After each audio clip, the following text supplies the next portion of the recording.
Would you all do me a favor and take out your phones now? Take them out.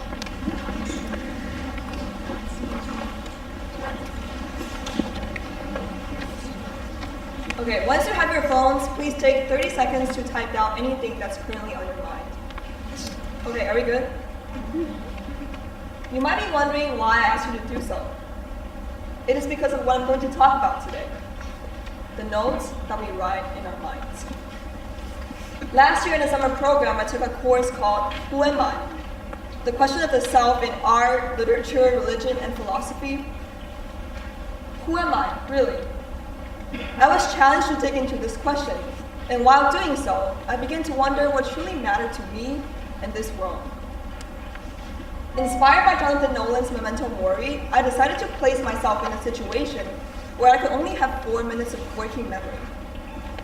That is to say, I will not know anything about myself, and both my long-term and short-term memories abandon me every 4 minutes.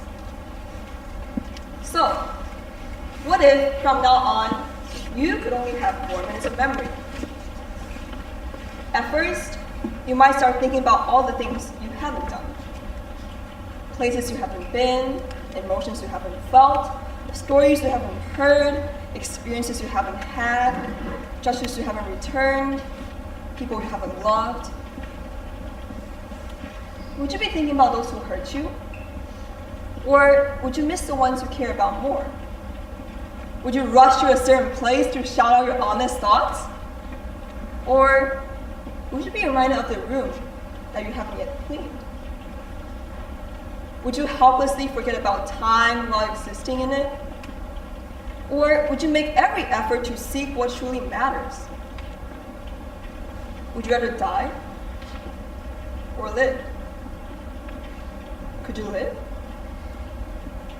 But after all, you only have 4 minutes of memory. How are you supposed to remember the past anyway?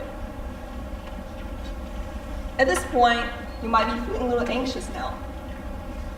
You're scared that you won't be able to figure out a purpose. You're right. If life loses its purpose, what is there left to think about? Now you're making your best effort to peruse through every little detail of your life for something meaningful, something to hold on to, something you can wave high up in the sky and claim as the core of your existence. But what is it? What is this something that you care about the most?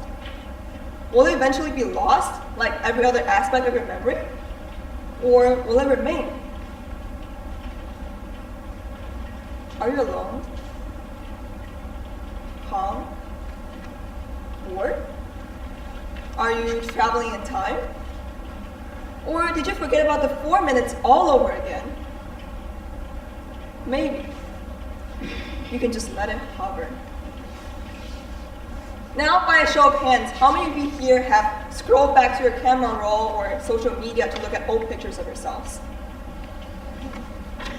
Okay, now keep your hands up if you believe that who you were in those pictures is not a full representation of who you are now. As you can see in this room, you're not alone. Actually, just a couple of days ago, I looked back at my own old pictures, like the pictures that I took with my friends and family in China before moving to the United States, the pictures that I took in Peru at different places of interest, the pictures that I took with my dog after my family got him last summer. And while looking at these pictures, I was quite surprised to find out that no matter how hard I tried, there were certain parts of me in those pictures that I could not recognize anymore. As humans, we're genetically predisposed to have memories. But it is also part of the human struggle to have our memories constantly and naturally abandon us.